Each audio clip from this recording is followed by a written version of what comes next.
டெல்லியிலேருந்து ஒரு கம்பெனிக்காரன் வர்றான் தஞ்சாவூருக்கு. என்னடா செய்ய போறேன்னா, இந்த காவேரி பாயுதுல விவசாய நிலங்கள், அதுல 691 சதுர கிலோமீட்டர்ல இருக்கிற நிலக்கரியை நான் எடுக்க போறேன், அதுக்கு மேல இருக்கிற மீத்தன் காத்தை எடுக்க போறேன், டெல்லி மந்திரிட்ட கையெழுத்து வாங்கிட்டு வந்துட்டேன்னு வர்றான் ஒரு கம்பெனிக்காரன். யார்? தமிழ்நாட்டில் இருக்கிற 3ல் 2 பேர் காவிரி ஆற்று தண்ணி தான் குடிக்கிறாங்க.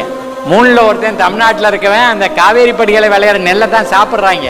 அப்ப அந்த நெல் விளையிற இடத்துல, தண்ணி பாயிற இடத்துல இருக்கிற இதை 1500 கோடி தோண்டி அங்க இருக்கிற மீத்தன் காத்தை எடுப்பேன், அதுக்குள்ளே நிலக்கரி எடுத்து வைப்பேன், இதுக்கு மத்திய மந்திரிட்ட கையெழுத்து வாங்கிட்டு வந்திருக்கேன்னு ஒரு மந்திரி வர்றான். அதான் சொன்னேன், நம்மை விட நம்முடைய எதிரிகள் ரொம்ப வேகமா செயல்படுறாங்க.